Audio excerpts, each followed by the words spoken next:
تم حسنپور کی دھرتی پر صرف یہ پیغام لے کر آئے تھے کہ یہ امت امام ابو حنیفہ سے کٹ جائے، امام شافعی سے کٹ جائے۔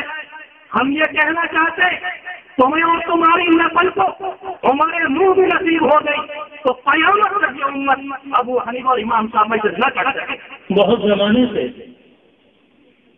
حسنپور کے حضرات کا اصرار تھا اور حکم تھا کہ یہاں پر کچھ بات کرنی ہے ایک ایسے موضوع سے متعلق۔ سچی بات یہ ہے کہ وقتی حالات اور یہ دور اس طرح کی باتوں کا تقاضا نہیں کرتا اور اجازت بھی نہیں دیتا۔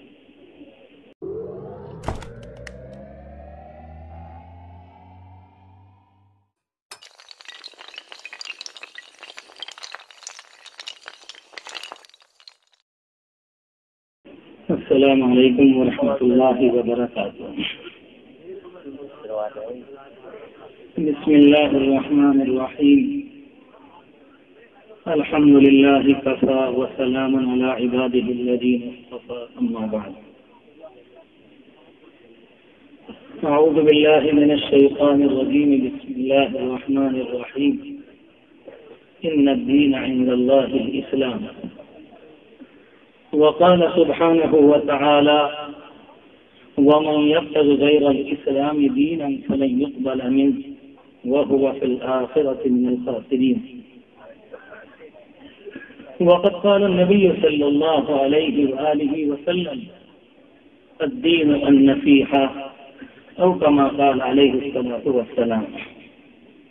صلی اللہ علی النبی الأمی، صلی اللہ علی النبی الأمی، صلی اللہ علی النبی الأمی۔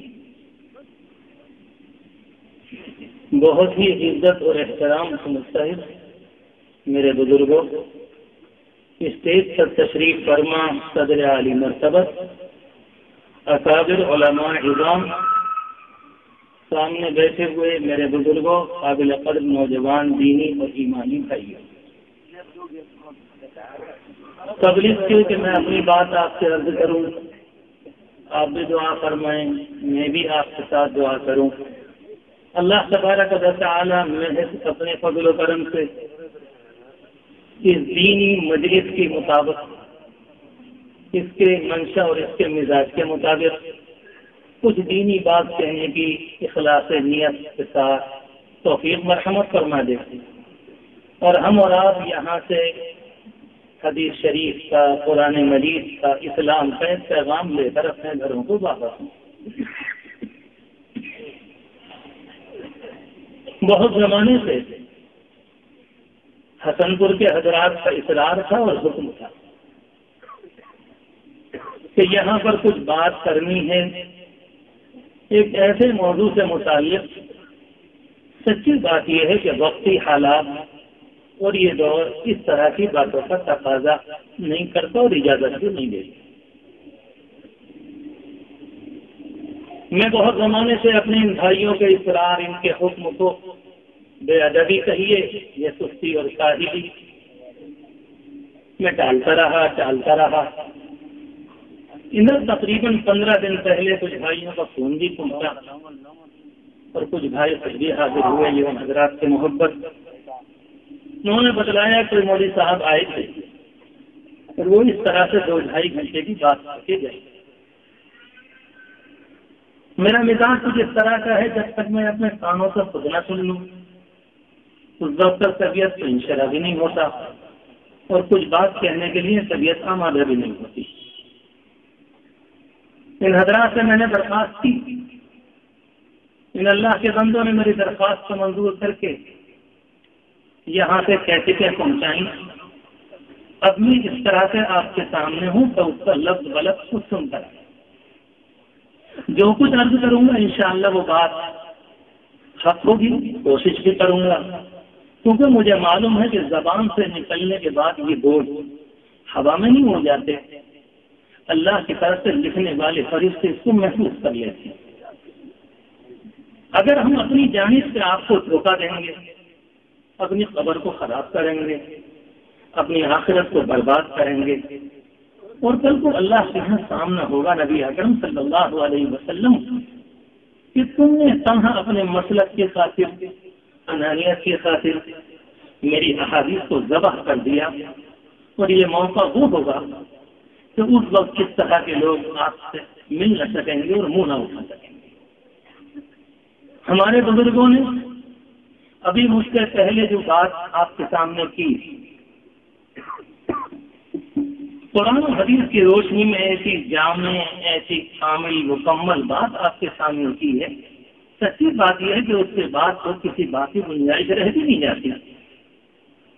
ابھی دارالعلوم دیوبند کے فاضل محدث آپ سے گفتگو کر رہے تھے، شروع میں تو میں نے یہ کوشش کی کہ احادیث کو گننا شروع کروں، لیکن جب بات 33-34 تو اوپر جانے لگی تو پھر میری انگلیوں نے بھی ساتھ دینا بند کر دیا کہ پتہ نہیں آج تو مولوی صاحب لگتا ہے تمام احادیث کو کھول کر ہی رکھ دیں گے۔ آپ حضرات کی دعا فرمائیں کہ اللہ ان بزرگوں کے سائے کو ہمارے سروں پر باقی رکھے۔ اللہ کا شکر ہے امت ابھی کامل نہیں ہوئی ہے اور امت کے علماء کہیں گئے نہیں، باطل اور اہل باطل ان سب کا تعاقب کرنے کے لیے، ان کو ٹھکانا لگانے کے لیے الحمدللہ یہ امت پوری طرح سے ویسے ہی ہے جیسی دور اول میں۔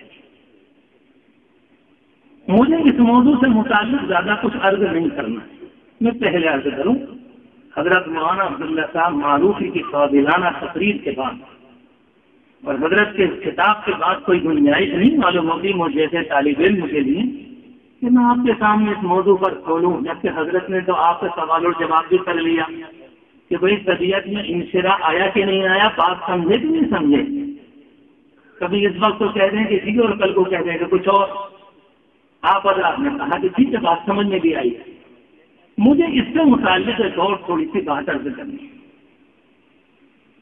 یہ موضوع جو اس وقت چلا ہوا ہے، جو مولوی صاحب آپ کے یہاں آئے تھے، اتفاق یہ ہے کہ میں نے کبھی انہیں دیکھا بھی نہیں۔ ایک مرتبہ 14 سال پہلے کسی جلسے میں شرکت ہوئی تھی، میں بھی حاضر تھا، وہ بھی تشریف لائے تھے، میں اپنی بات کر کے چلا آیا، مگر اس وقت بھی ان سے دیدار سے محروم رہا۔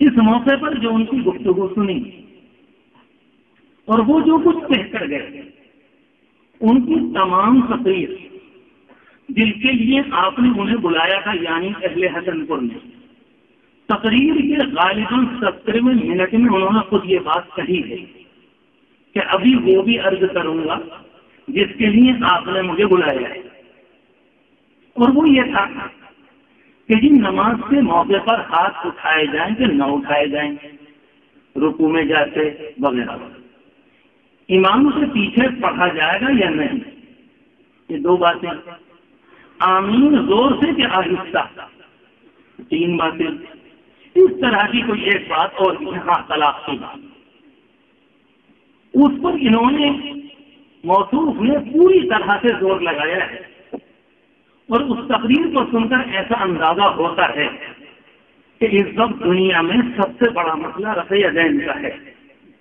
وہی کہہ رہا ہوں، اب سنیں، میں درخواست کر کے جا رہا ہوں، کسی کی اندھی تقلید مت کرنا، اندھی پیروی ہماری ہرگز علماء کرام کی نہیں کرنا، بات کو سمجھو، غور کرو، لے کر جاؤ اور دنیا کو سامنے جا کر سبق دو کہ کس دنیا میں جی رہے ہیں۔ تقریر کا خلاصہ یہ ہے کہ ساری دنیا میں اگر رفع یدین ٹھیک ہو جائے یعنی کرنے لگے اور 3 طلاق کی ایک ہو جائے سب اس پر آ جائیں، امام کے پیچھے پڑھنے لگے اور آمین زور سے ہونے لگے، تو مجھے تو ایسا لگا کہ شاید دنیا کے تمام مسائل سارے دل افزا حل ہو جائیں گے، مسئلہ ختم، اور امت مسلمہ بڑی عافیت اور سکون کے ساتھ زندگی گزارے گی۔ میں اور آپ جس دور میں زندگی گزار رہے ہیں، اس مجمع میں جو طلبہ کالج کے ہوں یا عصری علوم یعنی کالجوں والی کتاب سے پڑھنے والے ہوں، ان سے میری بات پہلے اور اپنے نوجوان دوستوں سے بعد میں کہ ذرا چند منٹ کے لیے یہ غور کریں ہم اور آپ دنیا میں اس وقت کن حالات سے گزر رہے ہیں۔ نماز میرا ذاتی مسئلہ ہے، امام کے پیچھے پڑھنا نہ پڑھنا یہ میرا ذاتی عمل ہے، آمین زور سے یا آہستہ یہ میرا اپنا مسئلہ ہے، طلاق کا مسئلہ 2-3 گھروں کا ایک مسئلہ ہے، اس سے عام امت جو تمام خانوں میں تقسیم ہوئی ہے اس وقت، اس کا ان مسائل سے کوئی تعلق نہیں۔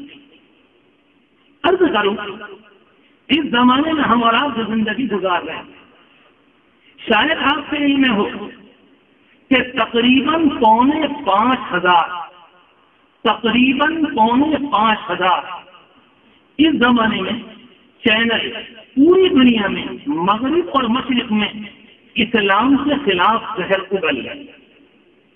5,500 چینل ہیں، یاد رکھیے گا۔ 24 گھنٹے ان پر سوائے اس کے کچھ نہیں کہ حضور پاک علیہ السلام کی رسالت کا انکار کیا جائے، قرآن کو اصلی کتاب نہ مانا جائے، وحی کو تسلیم نہ کیا جائے، پردہ اور حیاداری کو ختم کر دیا جائے، اور جس طرح سے مغرب پورے طور پر سر سے پاؤں تک ننگا ہو چکا ہے، دنیا اس ننگے پن کو اپنا لے اور اسلام کی جڑ کو اس طرح سے اکھاڑ کر پھینک دیا جائے کہ اس کا پودا اور اس کی تعلیم دنیا کے کسی گھر میں نظر نہ آئے۔ 5,500 چینل اس کام پر لگے۔ جس دور میں ہم اور آپ ہیں، آج سے تقریباً 11 مہینے پہلے فرانس کے صدر نے فرانس کی تاریخ میں پہلی مرتبہ اپنے دونوں کلاسوں سے، جیسے آپ کی پارلیمنٹ میں 2 سبھائیں ہیں، ایک لوک سبھا ایک راجیہ سبھا، ایک تو اپر کلاس کہہ لیں ایک تو لوور کلاس کہہ لیں، بالکل اسی طرح سے فرانس کے صدر نے فرانس کی تاریخ میں پہلی بار دونوں اجلاس کو بلا کر جو خطاب کیا ہے، اس خطاب کا تیسرا جملہ یہ تھا کہ ہم فرانس کی سڑکوں پر اسلامی پردے یعنی نقاب کو ایک لمحہ برداشت نہیں کریں گے، اس کو نوٹ پر پھینک دیں گے۔ یہ سمجھے حقیقت؟ میں تو بے بنیاد بات نہیں کہہ رہا آپ سے، یہ وہ ہے جو حقائق ہے جس کو ہم اور آپ دیکھ رہے ہیں۔ تیسرا مسئلہ اور آگے آئے، آپ کہیں گے یہ تو بات کہاں کی اور کہاں کی؟ مراد آباد آپ سے کتنا قریب آپ واقف ہیں؟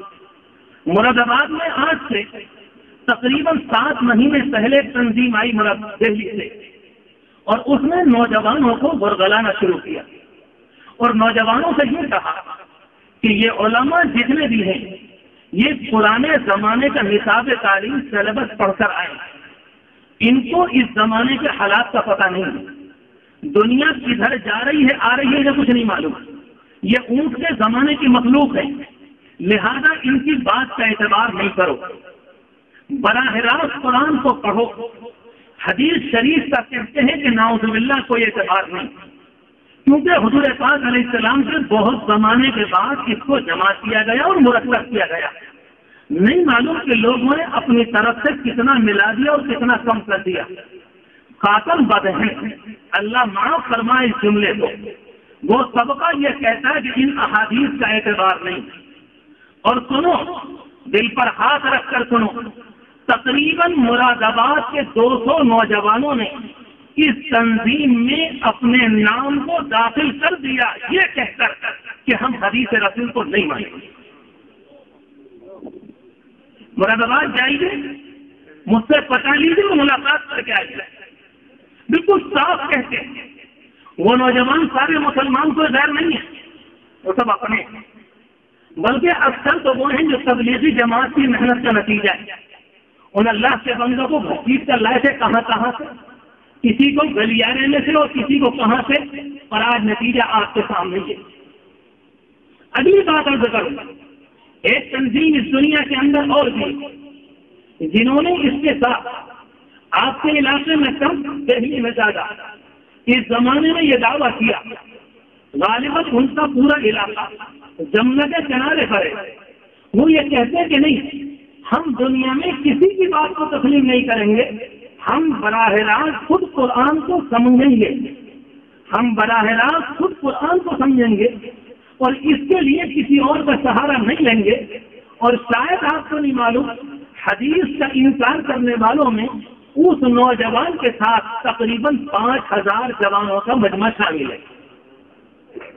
یہ وہ چیزیں ہیں جو ہمارے اور آپ کے علاقے سے کہیں دور، کہیں تھوڑے فاصلے پر، کہیں قریب جو اس زمانے میں ہو رہی ہے۔ اللہ تبارک و تعالی ہمارے اور آپ کے ایمان کی حفاظت فرمائے۔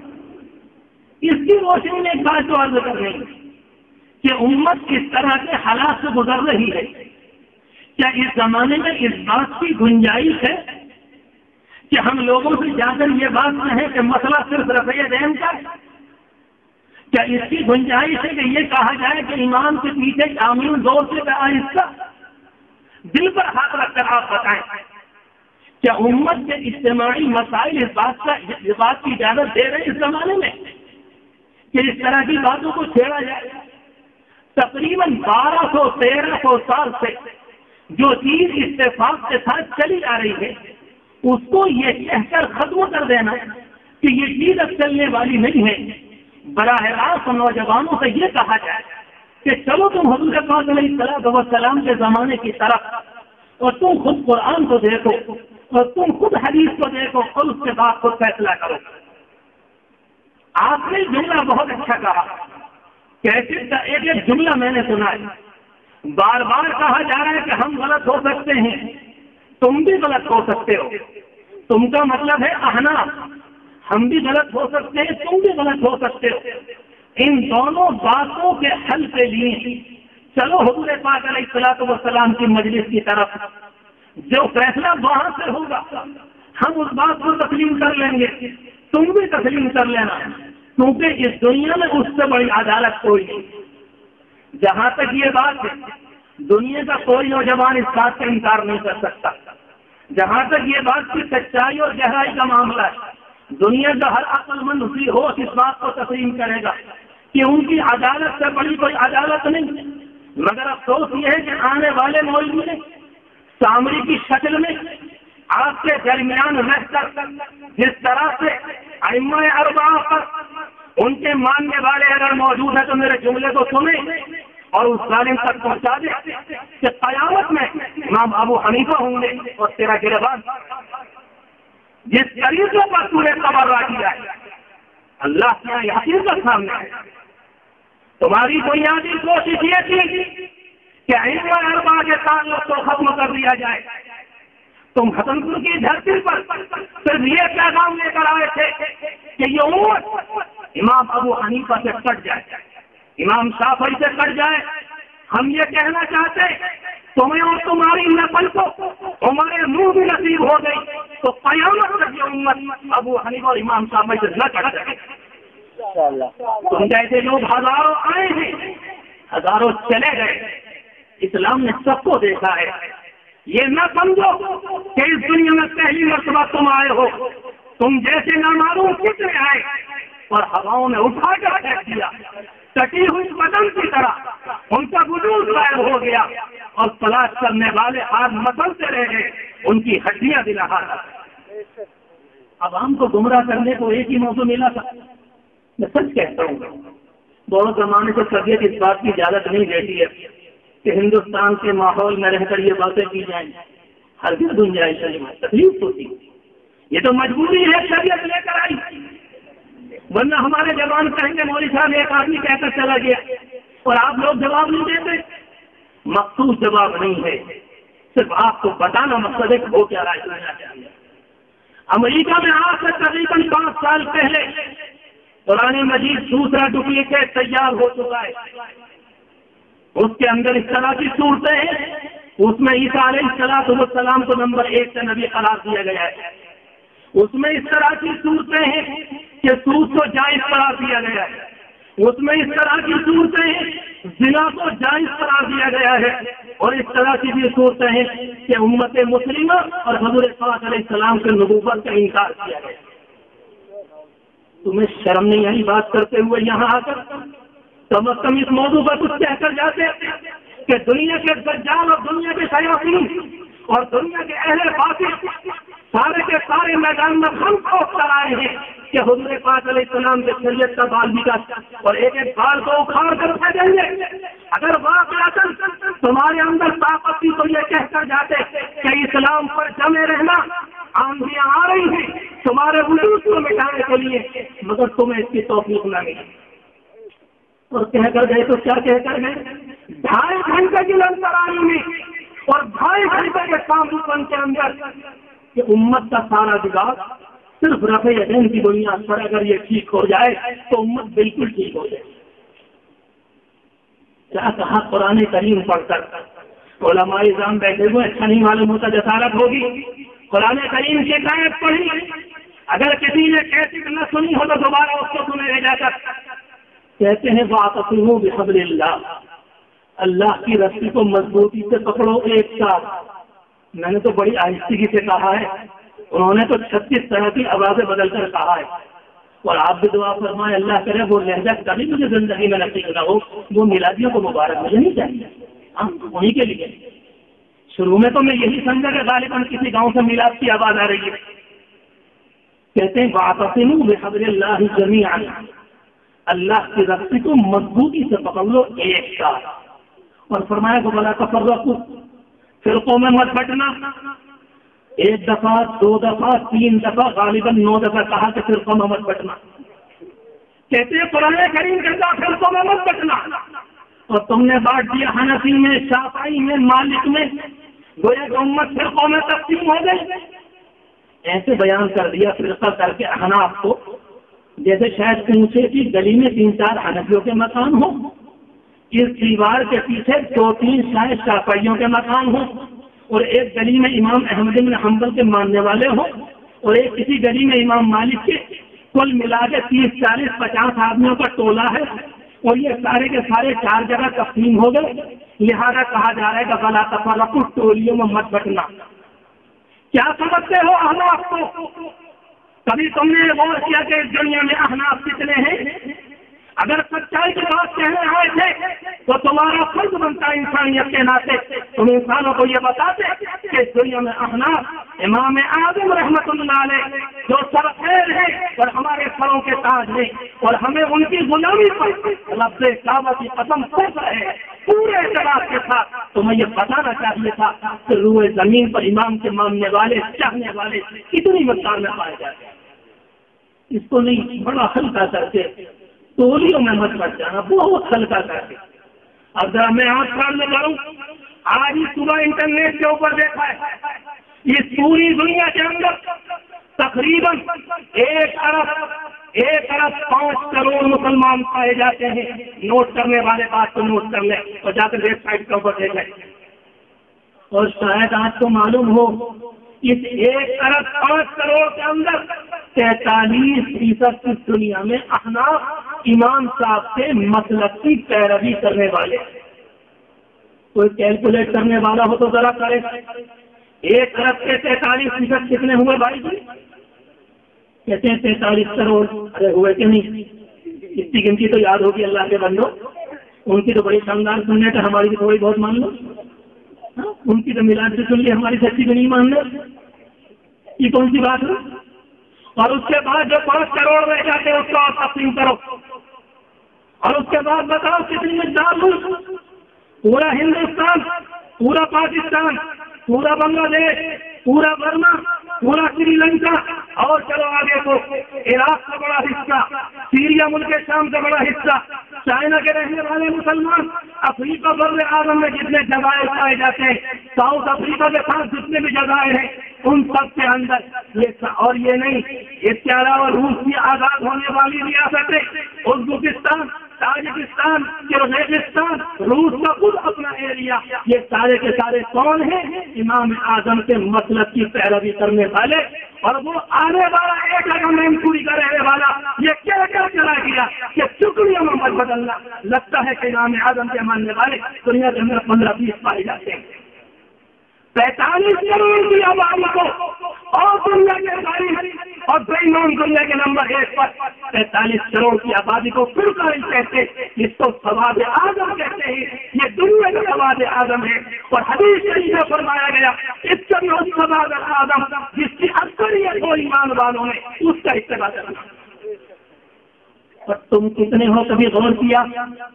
اجی حسن پور میں کتنے تمہیں بتا دو، 15 کے 20 ڈھیل دیتے رہو گے تو یہی ہوگا، یاد رکھنا تمہاری اپنی ڈھیل کا نتیجہ ہے۔ یہ کہاں سے آ گئے؟ کہاں سے یہ خاص ہو گئی؟ کس بنیاد پر یہ پودا اس زمین کے اندر آ گیا؟ یہ شکر مجھے تم سے کرنے کا ہے، کیسے پلٹنے دیا تم نے اس پودے کو؟ اپنے سامنے امام اعظم رحمۃ اللہ علیہ کو برا کہنے والے زبان پر نہیں ہوتی کہ تعلق تمہاری زبان نکال دیں گے، خبردار اگر امام اعظم کے متعلق کچھ کہا ہے عمل کر دیا۔ امام اعظم کون ہے جانتے ہو؟ ابھی تقریر میں نے سنا، عجیب و غریب ماشاء اللہ پہیلیاں ہے واقعی، سنتے رہو سکتے رہو سنتے رہو سکتے رہو۔ ان کے ایک بزرگ گزرے ہیں، بتا دوں ابھی، انہیں کہتے ہیں مولانا، یہ اپنے طور پر شیخ البانیہ ایک جگہ ہے، وہاں کے رہنے والے مشہور اہل حدیث یعنی غیر مقلد عالم۔ اس وقت البانی ایسے ہیں ہم ان کے لیے جیسے امام شافعی، امام احمد بن حنبل، امام مالک، ان کا مقام یہ۔ اب بیچارے جذبات میں آ کر بہ گئے، ارے جذبات میں کم از کم کچھ تو لگام رکھو اپنے اوپر۔ یہ کاہے کو سمجھ رہے ہو کہ یہاں حسن پور میں کوئی سننے والا نہیں؟ بیٹھے ہوئے مفتی کلی نمبر صاحب جامع لڑکا تم چند قدم کے فاصلے پر بیٹھے مولانا یونس صاحب، مولانا محبوب صاحب تشریف رکھتے، تم جیسو بٹنڈا گھرنے کو یہی بہت کافی۔ تمہیں کیا معلوم؟ یہ البانی ہے، ان کے متعلق فرماتے ہیں کہ یہ کیا ہے، اپنی کیفیت میں جملہ ہے۔ اگر کسی حدیث کے متعلق البانی یہ کہتے، بالکل ہو نقل کر رہا ہوں، اگر کسی حدیث کے متعلق البانی یہ کہتے یہ حدیث صحیح ہے تو اس کے بعد کسی اور کی صنعت بھی کہنے کی ضرورت باقی نہیں رہے گی۔ یہ فرماتے گئے ٹھیک ہے، آپ سے رضی قابل احترام ہے، مان لیں، ہمیں تو کوئی اشکال نہیں، لیکن سوال یہ ہے کہ امام اعظم رحمۃ اللہ علیہ کے متعلق کہتے ہو، تم کہتے ہو، تمہارا ٹولہ کہتا ہے، کہتے ہیں ان کو 3 حدیثیں یاد تھی۔ کتنی؟ 3، نعوذ باللہ۔ دوسرا طبقہ کہتا ہے کہ 9 یاد تھی، اور تیسرا کہتا ہے 17 یاد تھی۔ امام اعظم رحمۃ اللہ علیہ اس دنیا میں کب آئے؟ ان کے متعلق یہ تاریخی روایت مشہور ہے، ہجرت کے اعتبار سے، ہجری سال کے اعتبار سے 71 میں ان کی پیدائش ہوئی۔ حضور پاک علیہ السلام کی ہجرت سے 71 سال کے بعد، اور دوسرا قول مشہور یہ ہے کہ 80 میں پیدائش ہوئی۔ صحابہ کرام اس دنیا میں موجود تھے، حضرت انس بن مالک موجود تھے، حضرت واصلہ ابن عقبہ موجود تھے، عبداللہ ابن ابی اوفا موجود تھے، اور امام اعظم رحمۃ اللہ علیہ نے اللہ کا شکر ہے ان نگاہوں کو دیکھا ہے جن نگاہوں نے آقا کا دیدار کیا ہے۔ تمہارا البانی 50 مرتبہ مر کر دی جائے اور جی کر مر جائے، یہ امام اعظم کے سوتوں کی خون تم نے کیا مقابلہ کیا؟ 14ویں صدی کا پیدا ہونے والا البانی اگر کسی حدیث کے متعلق یہ کہہ دے یہ صحیح ہے تو صحیح، جس نے صحابہ کرام سے خود ملاقات کی تمہیں شرم نہیں آئی کہتے ہوئے؟ ہمارے ہاں زمانے کے اندر خود غور کرو، خود ہمارے زمانے کے اندر اگر کوئی آدمی 5 مولویوں کے بیچ میں رہتا ہے 15-20 واقعے تو اس کو بھی یاد ہو جاتی ہے۔ امام اعظم رحمۃ اللہ علیہ صحابہ کرام سے ملاقات کی، ان کو دیکھا، ان کے درمیان زندگی گزاری۔ بعض لوگ کہتے 36 صحابہ کرام موجود تھے، اور بعض کہتے 13 صحابہ کرام موجود تھے، اور بعض کہتے 7 صحابہ کرام موجود تھے، اور امام اعظم نے ان نگاہوں کو دیکھا جن نگاہوں نے آقا کا دیدار کیا۔ سبحان اللہ، ان سب کا مقام کتنا ہوگا؟ آپ چلے ہو ان پر کیجڑ اچھالنے کے لیے، کہتے ہیں جی انہیں تو کچھ آتے نہیں تھا۔ اس لیے میں نے عرض کیا اس دنیا میں تقریباً 43% احناف ہیں، اور ان بیچاروں کو شاید یہ نہیں معلوم کہ ہمارے جس علاقے میں شمالی ہند کے اندر یہ ہم محنت کرنے کے لیے چلے ہیں، تولے چل رہے ہیں باقاعدہ۔ مجھے تھوڑی سی حقیقت کھولنی مجبور ہو کہنے پر سوال یہ پیدا ہوتا ہے اس زمانے کے اندر چاہے تو ضرورت پیش آئی کہ رفع دین کے موضوع کو اٹھا جائے۔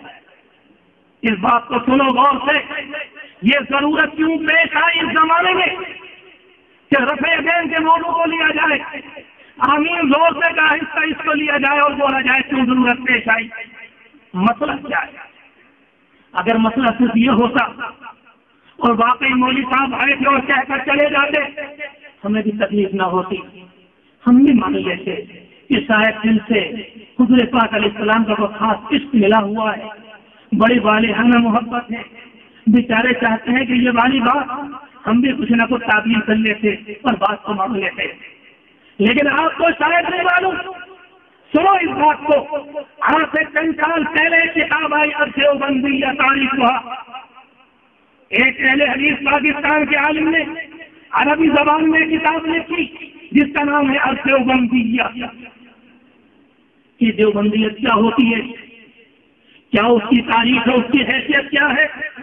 ایک طرف تو یہ بات جو میں نے عرض کی بھولیے گا نہیں، اور دوسری یہ بات کہ دیوبندیت کہتے کس کو ہے۔ آپ ذرا کتاب کھولیں، دہلی میں ملے گی ان کے مکتبوں میں، اس میں لکھا ہوا ہے یہ دیوبند کے جتنے لوگ ہیں یہ قبر پرست ہوتے ہیں۔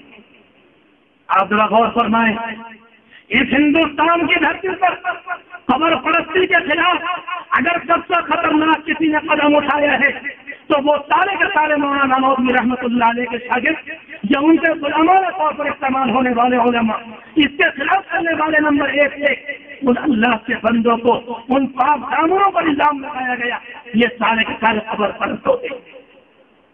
ٹھیک ہے، ایک کتاب آئی تھی ہم اس کو بھی برداشت کر کے لے گئے، ایک دوسری کتاب فوراً اور بھی آئی، اس کا نام کیا ہے؟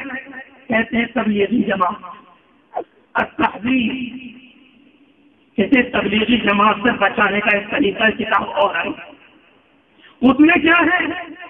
مجبور ہو کر کہتا ہوں، آپ کا بننا نہیں کہتا، ان کی شیخنت کو بتانا مقصود ہے۔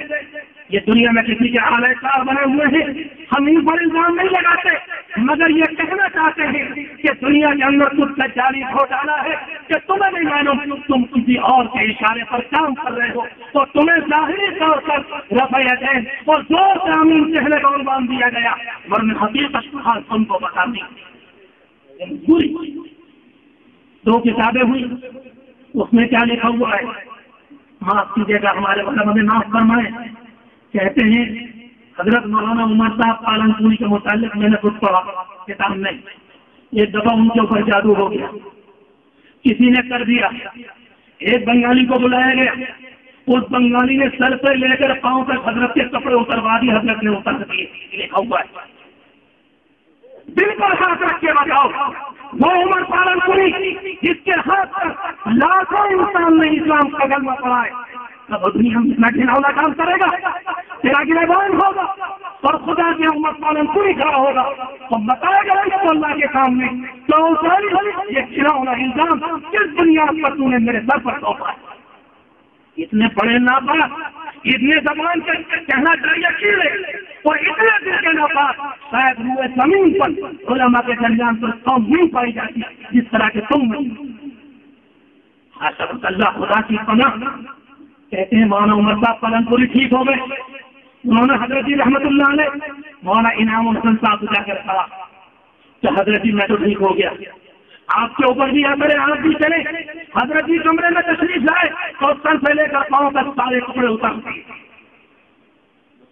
کہتے اگر ان اللہ کے بندوں کی ہندوستان میں یہ قربانی نہ ہوتی، ان اللہ کے بندوں کی ہندوستان میں یہ تبلیغی جماعت نہ ہوتی، تمہارا نام لینے والا اس ہندوستان میں کوئی بھی نہ ہوتا۔ تمہاری مدرسے کتنی، تمہاری مسجدیں کتنی ہیں، تمہارا وجود کتنا ہے، کس بلبوتے پر؟ یہ تو اللہ کا شکر ہے کہ تبلیغی جماعت کے نوجوان جنگل جنگل جاتے ہیں، ویرانوں میں جاتے ہیں، مار کھاتے ہیں، بھگائے جاتے ہیں، ہاتھ جوڑتے ہیں، پاؤں پکڑتے ہیں، کلمہ پڑھواتے ہیں، اپنے پیسے کو خرچ کرتے ہیں، اور جب بن جاتا ہے تو تم اپنے شیطانی نظام لے کر چلتے ہو کہ نہیں یہ تو بیچارے مشرک ہیں، اب تم ہماری لائن میں آ جاؤ۔ تم ایک نوجوان بتلا دو جس کو تم نے بڑا راست سمجھایا ہو، یہ سارا کا سارا یہ تمہارا تبلیغی جماعت میں چلایا ہوا سماج ہے، تم سے بڑا چور اور تم سے بڑا گھناؤنا اور تم سے بڑھ کر بدعمل اس دھرتی پر کوئی نہیں کرے گا۔ کہیں گے صاحب ہمیں کیا معلوم کہاں ہوتا ہے کچھ، ہم بس سے پوچھو کیا ہو رہا ہے۔ ابھی چلے جاؤ علی گڑھ سے لے کر ہاتھ راستے بیچ میں، ابھی وہاں کے لوگوں سے میری بات ہوئی 20 دن پہلے، علی گڑھ ہاتھ راستے بیچ میں ایک جماعت کے مولوی صاحب گئے اور وہاں کا کھمبا لا کر کارگزاری سنائی، کہاں سے مولانا تقریباً 60,000 لوگ ہیں جو مرد ہونے کے سہارے پر کھڑے ہوئے، کہتے تنہا میری نماز کی، وہاں گئی اور پٹی اور مار کھائی، اپنے پیسے کو خرچ کیا، اور اللہ کا شکر ہے ان 60,000 کے اندر سے تقریباً 200 آدمی ہم نکال کر لے آئے جو کلمہ پڑھنے والے اور قرآن کریم کے پڑھنے والے والے۔ تمہیں کیا معلوم کیسے انسانوں کو لیا جاتا ہے؟ تمہیں کیا معلوم کس طرح سے قربانیاں دی جاتی ہیں اور کس طرح سے پیٹ پر پتھر باندھنے والے نبی کی نقل کر کے اس دنیا کے اندر دین کے پیغام کو پہنچایا جاتا ہے۔ پار سے آئے چلے گئے، نظرانہ بھی وصول ہو گیا، کچھ قوم کو گمراہ کر دیا اور کہتے ہیں ہم عاشق رسول ہیں۔ غلام احمد قادیانی بھی یہی کہا کرتا تھا کہ ہم عاشق رسول ہیں، عبداللہ جلال بھی یہی کہتا تھا کہ ہم عاشق رسول ہیں، نیاز فتح پوری بھی یہی کہہ کر چلا گیا ہم عاشق رسول ہیں۔ ایک عاشق رسول اتنا خطرناک گوڑ ہے، اس کو لگا لو اور اس کے پیچھے جو چاہے کرو، اس کے بعد لگتا ہے کہ دنیا آزاد ہو جاتی ہے۔ بہرحال بات چل رہی تھی ان کے متعلق کہ کس طریقے پر انہوں نے اخلاق کے خلاف ایک نشانہ بنایا اور دنیا کے اندر اس کام کو لے کے چلے۔ میں آپ کا عرض کرنا چاہتا ہوں، اللہ تبارک و تعالیٰ نے آپ حضرات کو توفیق مرحمت فرمائی، آپ نے مسئلے کو سنجیدگی سے لیا، اس حقیقت کو چھوڑیے گا نہیں ایک منٹ کے لیے بھی کہ جس طریقے پر اگر کوئی پیغام آ جائے اس کو لینا ہے، اسے سمجھنا ہے، کہیں ایسا نہ ہو کہ دنیا کا کوئی مقتدر، دنیا کا کوئی سامری یا دنیا کا کوئی بگاڑ کھاتا کرنے والا آ جائے اور آپ کے عقیدے میں کچھ اور کر کے چلا جائے، اس کا آپ کو پتہ نہیں چلے۔ بہرحال میں عرض کر رہا تھا کہ اللہ تبارک و تعالیٰ نے ان حضرات کے ذریعے ہمیں اور آپ کو اس دنیا کے اندر تو دینی کاموں کی توفیق مرحمت فرمائی۔ ان تمام چیزوں کی روشنی میں جو بات آپ کے سامنے آخری پیغام کے طور پر کہی، ایک پیغام دنیا کے سامنے وہ یہ دے کر گئے باقاعدہ کسی کی بات کو مت مانو، کسی کی بات کو نہیں۔ امام صاحب کا نام خدے لیا، احترام کے ساتھ لیا، میں محفوظ ہوئے اعتماد کا ذکر کروں، بہت نام لیا، امام صاحب رحمۃ اللہ علیہ، امام صاحب رحمۃ اللہ علیہ، امام صاحب رحمۃ اللہ علیہ۔ لگ رہا تھا کہ آج امام صاحب کو بالکل انبارات اور رحمت سے دھکے ماریں گے۔ بڑی خوشی کی بات، بڑی خوشی کی بات ہے، اچھی بات، لیکن قوم سے کہہ رہے تھے کہ کسی کی بات کو مت مانو، صرف قرآن و حدیث کی مانو۔ ہمیں بھی تمہاری اس بات کا اعتبار ہے، ہم بھی کہتے ہیں۔ سوال یہ پیدا ہوتا ہے، یہ والی بات سنی چنے کے بیچنے والے نے، یہ بات سنی پپیتے کے بیچنے والے نے، یہ بات سنی مونگ پھلی کے بیچنے والے نے، اور یہ بات سنی گڑ کے بیچنے والے نے کہ کسی کی مت مانو، براہ راست قرآن و حدیث کی۔ اب ذرا مونگ پھلی والے سے پوچھو کہ بھائی جی تمہیں کیا معلوم کہ قرآن میں کیا آیا ہے؟ کہ تمہیں کیا معلوم کہ تم نے بتاؤ پپیتے والوں کہ تم نے کیا کہا کہ کسی کی بات کو مت مانو، براہ راست قرآن مجید سے مسئلے کو حل کرو۔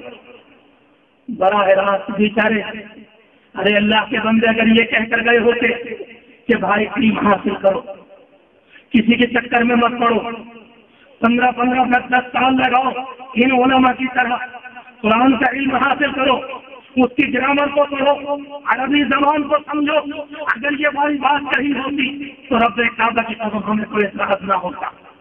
بڑی اچھی بات، لیکن بیچارے بے پڑھے لکھے اب ہم ان سے براہ راست یہ کہہ رہے ہیں کہ نہیں بقاعدہ تم دیکھو، تو ہم ان سے یہ معلوم کرنا چاہتے ہیں، اور اگر ان کے یہاں پر کچھ چاہنے والے موجود ہوں ہمارے اس پیغام کو ان پر پہنچا دیں کہ براہ راست دیکھنے کا طریقہ کیا ہے یہ اور بتا دو۔ ایک آدمی جس کو حدیث شریف نہیں آتی اس کے سامنے بخاری دے دی، اگر وہ کسی سے معلوم کرتا قاری صاحب ذرا بتائیے، تم کہتے ہوئے تقلید ہو گئی تو اتباع ہو گیا۔ تقلید کرنی نہیں ہے، امام اعظم کی پوچھنا مت، خبردار پوچھنا مت، اور بیچارے کو پڑھنا آتا نہیں، اس کا مطلب یہ ہے کہ تم نے چوراہے پر کھڑا کر دیا، اس کے حق میں تم نے کی بات کیا۔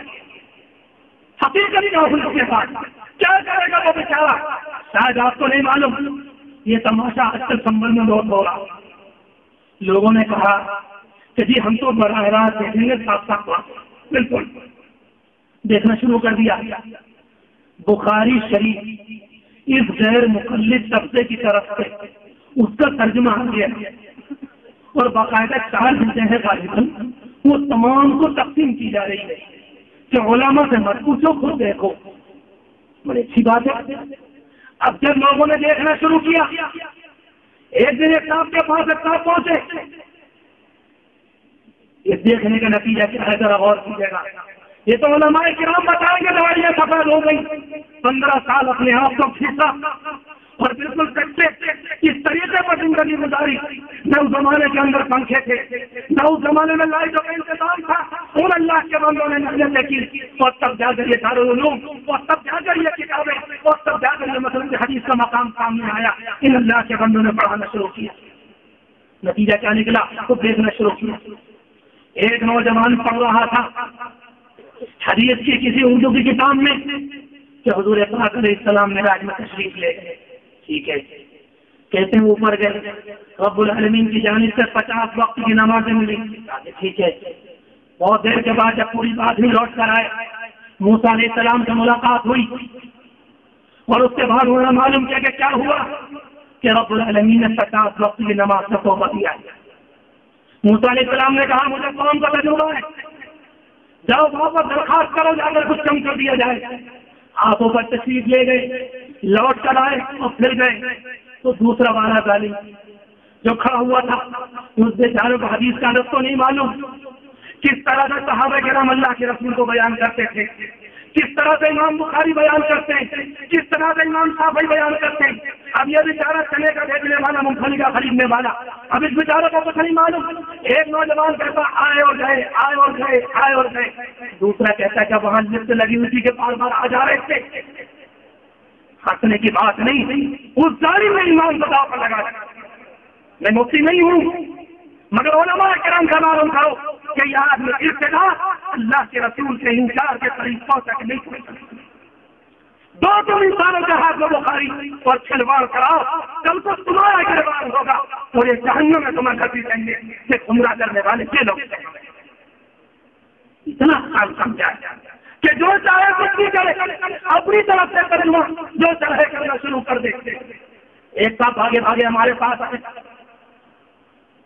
2 آدمی دنیا میں بہت پریشان کیے جاتے ہیں، ایک تو مولوی صاحب، ایک اور ہے. آپ کے مجموعے بیان نہیں کروں گا، ایک مخلوق اور بھی، یہ شرافہ کا مجموعہ ہے. ایک ساتھ بھاگے بھاگے آئے کہ مولوی صاحب 7 سال کا بچہ امامت کر سکتا ہے کہ نہیں کر سکتا؟ کہتے ہیں کوئی انسان 7 سال کا بچہ امامت کر سکتا ہے کہ نہیں؟ میں نے کہا کہ بالکل نہیں کر سکتا. کہنے لگے مولوی صاحب بھاگی عمر چلے رہی ہو یہیں پر. میں نے کہا 20 سال ہو گئے مدرسے میں پڑھاتے ہوئے، یہاں تو بھاگ کے کہاں جائیں گے؟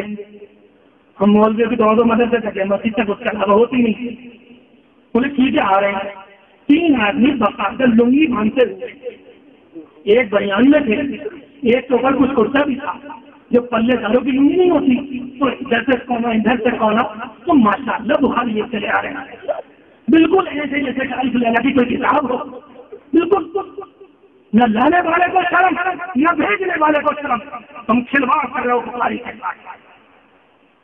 کم از کم انہیں احترام بتایا ہوتا، انہیں وضو کرایا ہوتا، انہیں اس کا آداب سکھلائے ہوتے. یہ آقا کی وہ کتاب احادیث کی روئے زمین پر قرآن کے بعد نمبر 1 پر اس کا مقام ہے. اگر کچھ کہتے ہیں کہ مولوی صاحب پڑھو. میں نے کہا جی میں نے تو تھوڑا بہت پڑھا ہے، آپ ہی پڑھ کے سنا دو. مجھے نہیں تم پڑھو، میں نے نہیں پڑھو. پڑھنے لگے وہیں پر کھولا اس کو، اس میں کیا لکھا ہوا تھا؟ حضور پاک علیہ السلام کے پاس ایک بار کیا سمجھے، ایک دفعہ ایک قبیلہ آیا، اس نے اسلام قبول کیا، آپ نے تربیت فرمائی، سبق دیا، ہدایات دی. جب وہ واپس جانے لگے آپ نے فرمایا تم میں سے جس آدمی کو قرآن زیادہ یاد ہو وہ تمہاری امامت کرے، تم کو نماز پڑھا. خلاصہ یہ ہے جب وہ قبیلہ اپنے گاؤں میں پہنچ گیا تو جا کر وہ کہتے ہم نے تلاش کیا. ہم نے کہا بھائی تمہیں کتنا یاد، تمہیں کتنا یاد.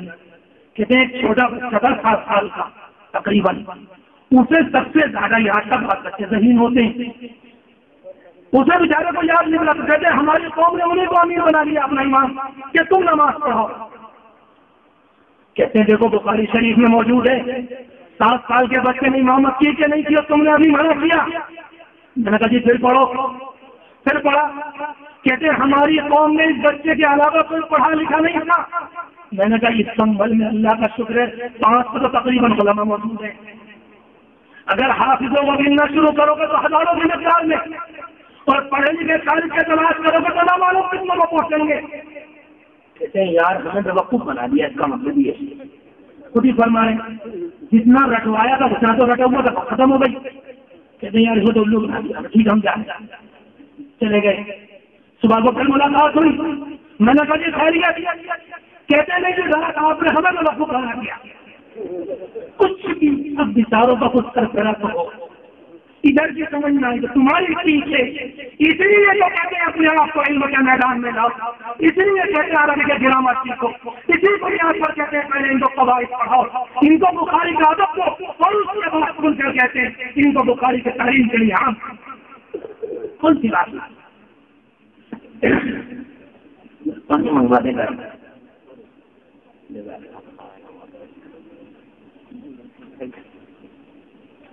ایک صاحب ہمیں تشریف لائے، کہنے لگے جی مولوی صاحب نماز کے لیے عورتیں آ سکتی ہیں کہ نہیں؟ عورتوں کو لانے کو بڑا دل جا رہا ہے، لگ رہا ہے اکیلے دل نہیں لگ رہا ہے. ہمیں مغفل مت سمجھو، ہم تم سے نہیں بات کر تمہاری فطرت سے دیکھا جو اٹھیلیاں ہو رہی ہیں. ہم کوئی مغفل نہیں تھے. ان لوگوں میں شمار مت کرنا جو اندر ہو کر آنکھیں بند کر کے زندگی گزارتے ہیں. اللہ کا شکر ہے اپنے بزرگوں کے جھوٹا سیدھا کرنے کے نتیجے میں کچھ نہ کچھ جینے کا ڈھنگ ہے. بہرحال آ کر کہنے لگے مولوی صاحب اگر مسجد میں ہو سے جانے لگے تو ہم نے کہا بھائی اس زمانے میں کوئی گنجائش نہیں. کہا یہ بخاری شریف میں تو ہے، فلاں میں بھی ہے، فلاں میں بھی. میں نے کہا آپ مانتے ہیں؟ ہاں مانتے ہیں. پہلے میں نے اس بات کو پکا کیا آپ مانتے ہیں؟ ہاں مانتے ہیں. میں نے کہا میں آپ سے معلوم کر رہا ہوں کہ بخاری میں حدیث بھی ہے، آپ کا ہے تو لے کر نہیں آ رہے. آپ کو لانا شروع کریں پہلے تاکہ تبلیغی جماعت کے نوجوانوں کی محنت ختم ہو جائے. پھر چوراہے پر کھڑا ہونے والا کوئی نوجوان کہیں نہیں ملے گا، وہ سارے کے سارے لوگ بھروا رہے ہوں گے مسجد کے اندر. آپ کہیں تو آپ کے لیے پانی بھر دو، کوئی کہے گا مصلی ٹھیک کر دو، تو پھر یہ مسجد یہ اللہ کے بندوں کی جگہ باقی نہ رہ سکے گی. تم اس کو شیطانی اڈوں میں تبدیل کرو گے کیونکہ تم نے حضور پاک علیہ الصلوۃ والسلام کی حدیث اس کی روح کو نہیں سمجھا، اس کو پامال کرنے کی کوشش کی. یہ کون سی بات ہے؟ ہم سے کہا جاتا ہے کہ آپ لے کر آئیے، ہم کہتے ہیں آپ پہل تو کریں، آپ لانا شروع کریں، اور جب ہم دیکھیں گے اس عمل کے اندر برکت ہے تب ہم غور کر کے بتائیں گے. تم کیا ہے تو لے کر نہیں آتے جو دنیا کو دعوت دیتے ہوئے چلے جا رہے ہو کہ اور سب نام چاہیے. اگلی بات آتے کہا جاتا ہے کہ حدیث کو براہ راست سمجھو. اس جملے کو یاد رکھیے گا، براہ راست سمجھو. براہ راست مطلب معلوم ہے کیا ہے؟ ان علماء کرام کو بھی اس سے نکالو. یہ تمہارا گربان پکڑے ہوئے یہ اصلاح معاشرہ کی باتیں کرتے ہیں. ہم اس موقع پر ایک بات اور بھی جاننا چاہتے ہیں. مثال کے طور پر ایک مثال دو. ابھی گنگا میں سیلاب آیا، سنیے گا بات کو. اس گنگا میں سیلاب آیا، بجنور کا پورا علاقہ بڑی مقدار میں تباہ ہوا. آگے آ جائیے کاشیپور کے علاقے میں تباہی وہاں پر آئی، اور آگے آ جائیے ریوڑی میں تباہی وہاں آئی، مراد آباد کے قریب آئی. ایک بستی ہے تانے کی آبادی صرف ایک بستی 27 دن تک روزانہ ایک بستی سے وہاں کے مسلمانوں نے تقریباً 22 ٹن بھر کر روزانہ کھانا پہنچایا. 22 ٹن بھر کر. میں گیا ہوں وہاں پر، میں نے خود جا کر دیکھا، میں نے لوگوں سے معلوم کیا.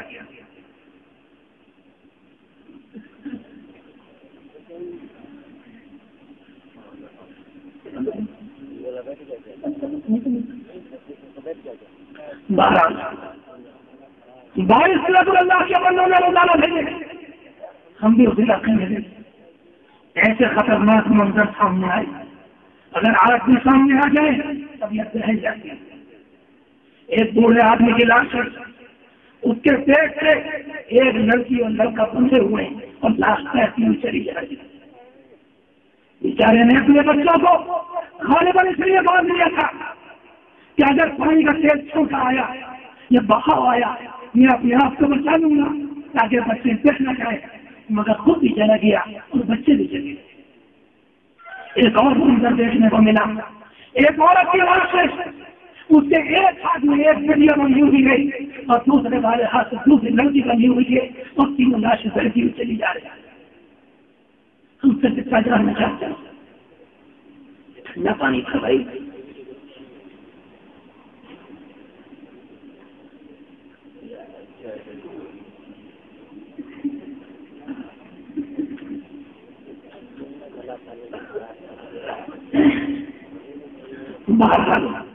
اس طرح کے خطرناک مناظر سامنے آئے.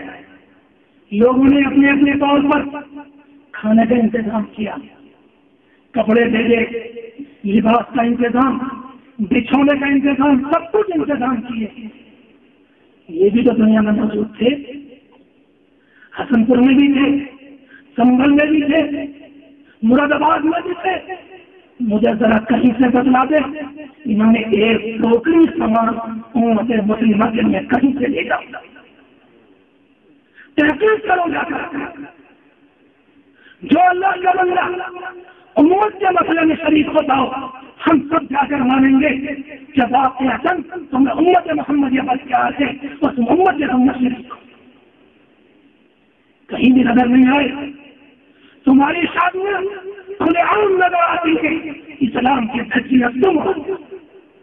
جہیز کے نام تم لڑکیوں کے گھروں پر جا کر ڈالتے ہو. تم ایک مثال دے دو پورے علاقے میں جہاں پر سنت کے مطابق شادی ہوئی ہو, ورنہ ہم سے مثال لے لو.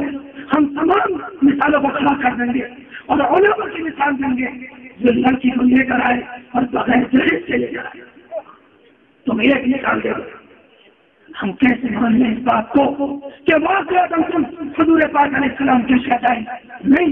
اس کا مطلب یہ نکلا کوئی مخفی طاقتیں ہیں, کوئی مخفی ہاتھ ہیں جن کے اشارے پر تم کام کر رہے ہو. اگر سچے مسلمان ہوتے تو امت کے ہر میدان کے اندر کام کرتے.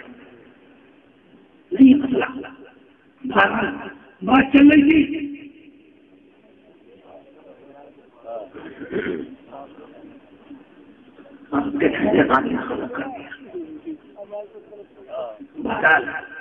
میں صرف ایک بات عرض کروں, اس کے بعد آپ سے سب بجھاؤں گا. یہ جو کہا جاتا ہے نہیں کہ خود دیکھو حدیث کو, یہ بات آج کی نہیں ہے. حضرت علی کے زمانے میں یہ تولا ایسا پیدا ہو گیا تھا. اس نے بھی یہی کہنا شروع کیا, کسی کی مت مانو, کسی کی مت مانو, صرف قرآن و حدیث کی مانا کرو. بس نوجوان ہے, جوانی کا جنون آپ جانتے ایک بار دماغ کے اندر بیٹھ گئے, سوچنے کو تیار نہ. صحابہ کرام حضرت علی رضی اللہ تعالیٰ بار بار بلاتے سمجھاتے اور یہ کہتے کہ کیسی باتیں کرتے ہو. یہ صحابہ کرام موجود ہیں, حضور پاک علیہ السلام کے تربیت یافتہ موجود ہیں, آپ کے چاہنے والے موجود ہیں, آپ کے حدیثوں کے سننے والے موجود ہیں. یہ تم کیسی باتیں کرتے ہو؟ کہ براہ راست ان نوجوانوں نے کیا کہا؟ ان نوجوانوں نے یہ بات کہی, 3 آدمیوں کو جب تک قتل نہیں کرو گے مدینہ منورہ میں دارالاسلام کے اندر سکون نہیں ہو سکتا. 3 آدمیوں کو قتل کر دو. اس زمانے کا اس ٹولے نے, اس جنوبی ٹولے نے یہ بات کہی. نمبر 1 حضرت علی رضی اللہ تعالیٰ, نمبر 2 امیر معاویہ رضی اللہ تعالیٰ عنہ, نمبر 3 عمرو بن العاص رضی اللہ تعالیٰ عنہ یا ابو موسیٰ اشعری رضی اللہ تعالیٰ عنہ. یہ چوٹی کے صحابہ کرام نے کہا کہ ان تینوں کو قتل کر دو تب جا کر سکون کو بخشنا. ان ظالموں نے ایسا کیا, حضرت علی کو حملہ کیا گیا, ان کو شہید کر دیا گیا. امیر معاویہ اس دن خود میں آئے نماز پڑھانے کسی اور کو پھینک دیا, اس لیے حملے سے محفوظ رہے. اور ابو موسیٰ اشعری یا عمرو بن العاص وہ ان دونوں میں سے کوئی ایک بیمار تھا, اس دنیا سے وہ بھی نہیں آئے تو وہ بھی بچ گئے. ہم سے کتنا کہنا چاہتے ہیں؟ حضرت علی رضی اللہ تعالیٰ عنہ نے اپنے زمانے میں ان سب کو بلایا, کہا جواب سن لو آگے. کہا کیا چاہتے ہو؟ کہا یہ قرآن کی مانیں گے, اس کے علاوہ کسی کی نہیں مانیں گے. میں نے سنا ہے آپ کے یہاں شاید کسی ٹھیلے پر لکھا ہوا ہے, کسی پتیلے والے کے ٹھیلے پر لکھا ہوا ہے نہ قرآن کی کسی کی نہیں مانیں گے قرآن و حدیث کے علاوہ. جناب پپیتا ہماری درخواست سے ہاتھ چھوڑ کر اگر تمہیں اتنا ہی شوق ہے اللہ کے بندو، کم از کم کچھ علم تو حاصل کر لو. مت ماننا کسی کی، ہم بھی تم سے کہنا جا رہے ہیں، مگر اتنی صلاحیت پیدا کرو کہ تمہیں قرآن کا علم آ جائے. آپ نے بلایا، سب جمع ہو گئے اور کیا کہنا چاہتے ہو؟ کہا تمہاری نہیں مانیں گے. اللہ تعالیٰ سے کہتے تمہاری نہیں مانیں گے. ارے بھائی ان کی سن لو، ان کی بھی نہیں مانیں گے. کس کی مانو گے؟ کہا قرآن کی مانیں گے. بس حضرت علی تشریف لائے. حضرت علی نے اس سارے مسئلے کے بیچ میں کھڑے ہو کر قرآن شریف کو انکار کیا اور سب کے سامنے کہا ایھا المستحدث، ایھا المستحدث، اے قرآن کریم بول، قرآن بول، قرآن بول، قرآن بول. سارا محمد ایک کر کہتے ہیں یہ تو قرآن مجید ہے، لکھائی ہے، روشنائی ہے، پیڑ ہے، اس میں کچھ ورق ہے، یہ کہاں سے بولے گا؟ کہا تم کیوں کہتے ہو کہ قرآن کی مانیں گے، ہم تمہاری نہیں مانیں گے. حضرت علی کہتے ہیں اگر میں بیان کرتا ہوں میری ماننے کو تیار نہیں اور قرآن کریم قیامت تک بولنے کو تیار نہیں، فیصلہ کیسے نہیں ہوگا؟ حدیث شریف کی تشریح کون کرے گا؟ حدیث کی تشریح کون کرے گا؟ تم کرو گے، یہ علماء کرام کریں گے. تم کرو گے، سنے کے بیچنے والے کریں گے. لوگ کہتے ہیں کہ یہ علماء کرام اپنے آپ کو ٹھیکیدار سمجھتے ہیں. ہمارے جملے کو سنو اور نوٹ کر لو جن کے اوپر، ہم ٹھیکیدار نہیں مگر علم کی چوکیدار ہیں. ہم ٹھیکیدار نہیں، ہم علم کے چوکیدار ہیں. ہم کبھی بھی اپنی زندگی میں بیچنے والے کو اور سنوانے کے بیچنے والے کو حدیث قرآن نہیں ہرگز نہیں. اگر کسی کو بولنے کا بھی چاہتا ہے ہم کو کیا کہتے ہیں تم سے پہلے علم حاصل کرو، عربی کو پڑھو اور حدیث کو جانو اور اس کے بعد پھر تم وہ چاہے کرنا. تمہارا پورا اختیار ہوگا مگر جہالت کی زندگی میں ہم تمہارے ساتھ رہنے کو تیار ہیں.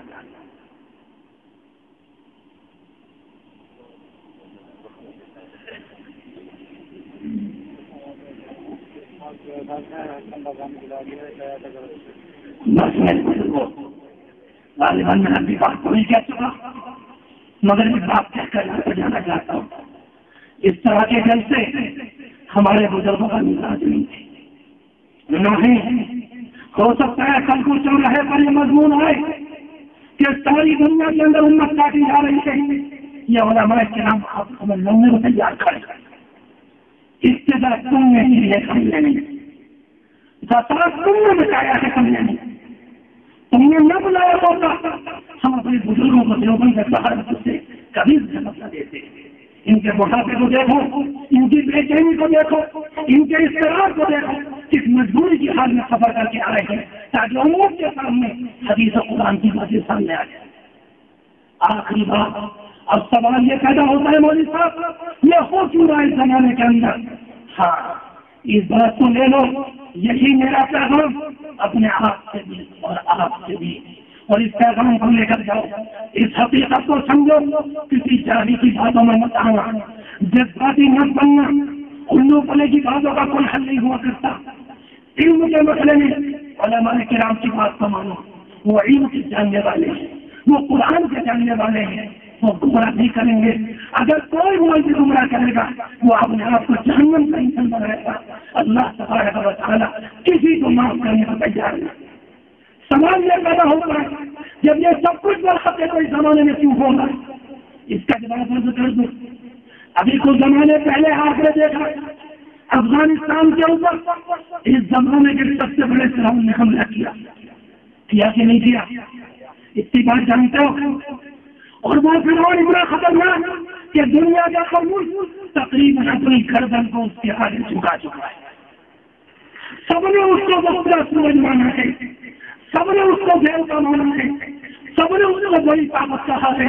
جو یہ کہیں گے وہ ہوگا، جو نہیں چاہیں گے نہیں ہوگا. دنیا کی تمام طاقتوں نے اکثریت کے ساتھ اس کو مانا. اگر نہیں مانا تو اس دنیا کے اوپر نمبر 1 طالبان کی وہ جماعت ہے جنہوں نے ان کی خدائی کا انکار کیا. ہم خود ماننے کو تیار نہیں، چاہے ہمارا وجود ہے کہ نہیں. زبردستی کی خبر کرو، حقیقت کے پر خط رکھ کے بتاؤ ایسا ہے کہ نہیں. اور اس کے بعد کیا ہوا؟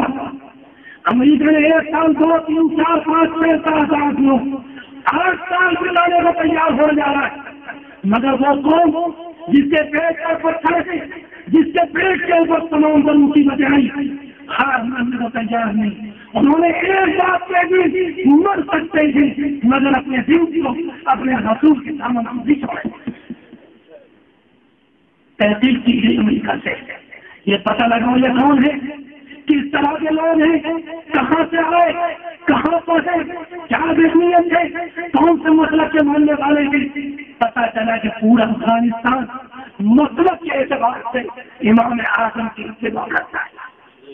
یہ والا خمیر وہاں نہیں پائے جاتا، یہ دوگلے وہاں نہیں پائے جاتے، یہ ممبروں کے وہاں نہیں پائے جاتے، یہ چور، یہ اچکے، یہ قوم کے بھٹکانے والے یہ وہاں نہیں پائے جاتے۔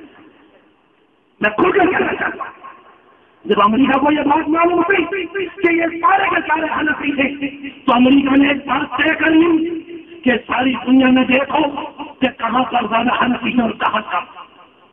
دیکھو ساری دنیا میں پتہ لگ رہا گیا، نمبر 1 پر ہندوستان میں، نمبر 2 پاکستان میں، پھر اس کے بعد بنگلہ دیش، پھر اس کے بعد برما اور اس کے بعد لنکا۔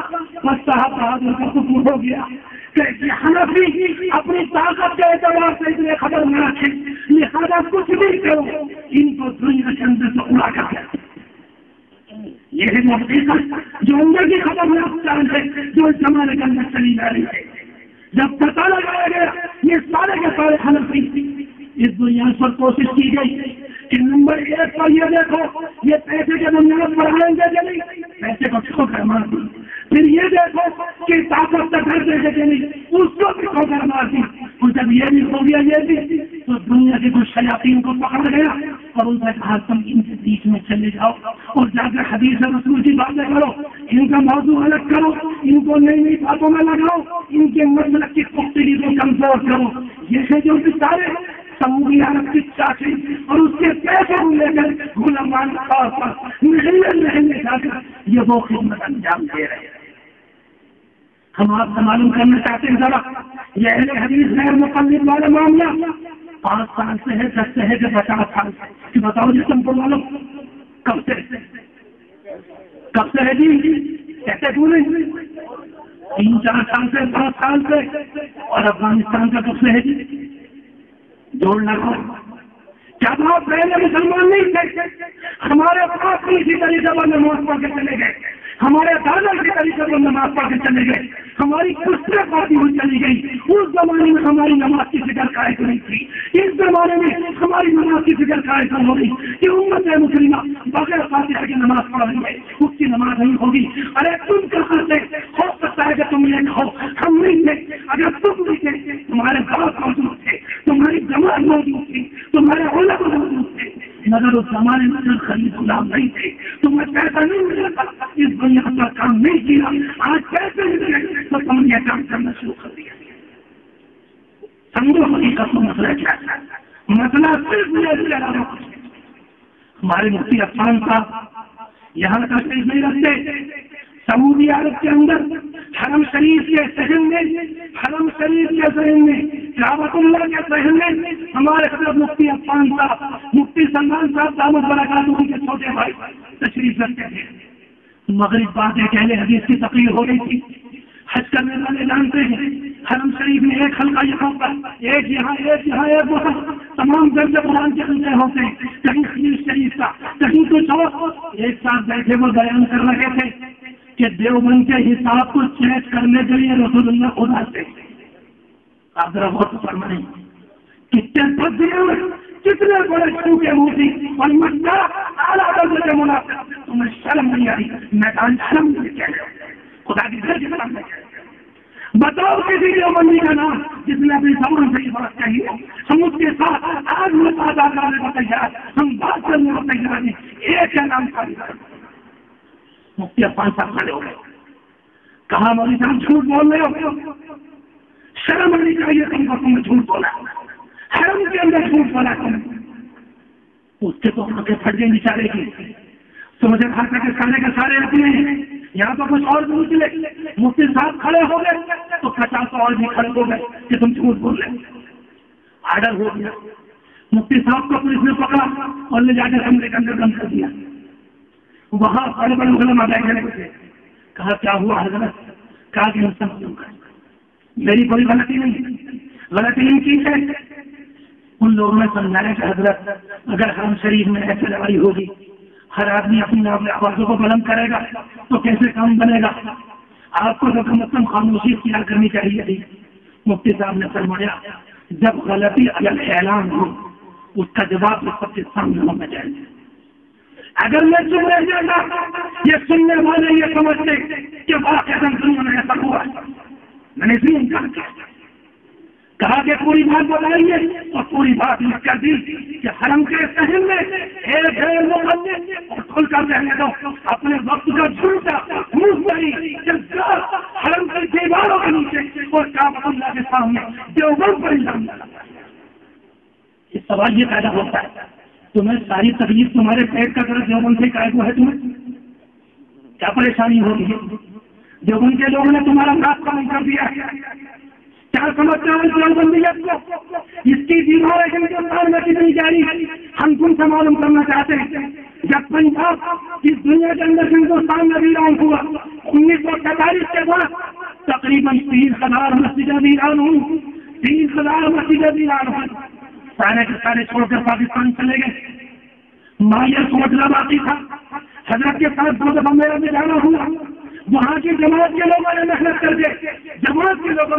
کے پنجابی بھائیوں سے ملاقاتیں کر کے انسانیت وہاں کا انسانیت کے رشتے کو سامنے رکھ کر تقریباً 400 مسجدیں واپس لے لی. 400 مسجدیں واپس لی. ہم تم سے معلوم کرنا چاہتے ہیں کیا تم مر گئے تھے؟ کیا تم نے مالیہ کوٹلا نہیں دیکھا؟ کیا تم نے پنجاب کی بریانی نہیں دیکھی؟ کیا وہاں کی مسجدیں تم نے نہیں دیکھی؟ تمہیں کائے کو پریشانی ہوئی؟ تم نہیں گئے کہ جا کر ایک مسجد تم بھی آباد کر لیتے، مگر تمہیں توفیق اصل سے نہ مل گئی اور امکان بھی ہے تمہیں نہ ملے. تم کسی اور کے بلبوتے پر کام کرو. ہم صاف کہتے ہیں ہمارا مزاج نہیں ہے، یہ تم نے مجبور کیا ہے. اور جس طرح سے اس انسان نے جو آپ یہاں تبدیل کر کے گیا اور ہمارے کرام نے اشارہ کیا، مجھے نہیں معلوم میرے بزرگوں نے کیسے سننے کے لیے تھی. اگر کیسے سننے تھے مولانا آجوی صاحب مولانا عبداللہ معروف صاحب اس کی ذمہ اڑا دیتے. اتنا جھوٹ بولا ہے اپنی تحریر کی ہے. کیا ایھا الذین آمنوا اطیعوا اللہ واطیعوا الرسول واولی الامر منکم. اے وہ لوگوں جو ایمان لا چکے اللہ کی اطاعت کرو، اللہ کے رسول کی اطاعت کرو. اور جب مسئلہ ہے اولی الامر منکم کہ اپنے امر والوں کی اطاعت کرو، آدھے منٹ میں بات کو ختم کر کے بھاگ لیا. دیکھو سنو کیسے کو اٹھا، میری بات کو مت مانو، خود سنو کیسے کو. اور جب مسئلہ آیا فَإِن تَنَازَعْتُمْ فِي شَيْءٍ، اے مسلمانوں جب تمہارا جھگڑا ہو کسی چیز میں تو اس کو لوٹاؤ اللہ اس کے رسول کی طرف. اگر یہاں میرے مہمان موجود ہو ان کے سامنے پسند یہ قصہ یہ کلام ابھی سننا چاہتا ہوں کس طرح کی کلامات یہ کرتے گئے ہے. کہتا ہوں فَإِن تَنَازَعْتُمْ، اگر تمہارا جھگڑا ہو کسی چیز میں یعنی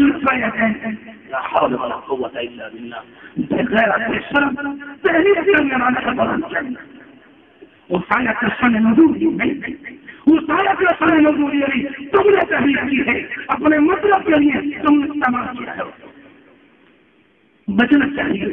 ہم اگر آپ کا غلط بیانی کریں گے کل کو ہماری خبر ہمارے سامنے آئے گا، کوئی اور کرے گا ان کے سامنے آئے گا، یہ علماء کریں گے ان کے سامنے آئے گا. ہم سے یہی کہنا چاہتے ہیں اور یہی کہنے کے بعد اس جلسے کا الزام ہم کو نہ دیں، کسی اور کو دیں. اگر وہ نہ ہوا ہوتا شاید ہم آپ کی اس وقت ٹھنڈی موسم میں نہ آتے، نہ آپ کو زحمت دی جاتی. باہر آپ تشریف لائے، آپ جمع ہوئے، آپ نے باتیں کہنے کا موقع دیا.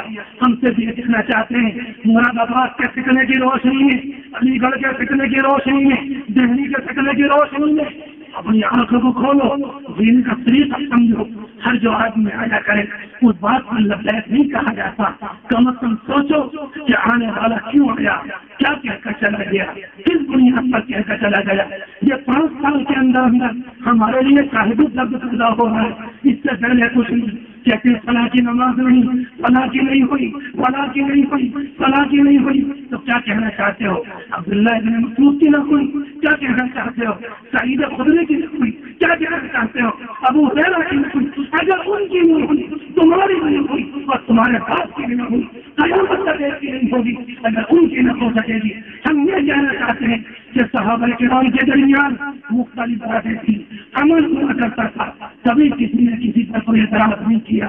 وہی اسلام کی تصویر، وہی ہمارے لیے سب کچھ اور وہی ہمارا راستہ تھا. اللہ تبارک و تعالی آخری دم تک قرآن و حدیث اور امام اعظم رحمۃ اللہ علیہ کے مطلب یعنی جو قرآن و حدیث کی تشریح ہے وہ ان کا اپنا نہیں، وہ قرآن و حدیث کی تشریح ہے. اللہ تبارک و تعالی ہم کو تابعداری کی توفیق مرحمت فرمائے.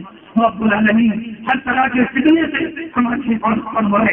رب العالمین ہمارے قدموں کو قرآن و سنت کے مطابق فرما دے اور ہم اسلامی زندگی نصیب فرما دے. وآخر دعوانا عن الحمد لله رب العالمين.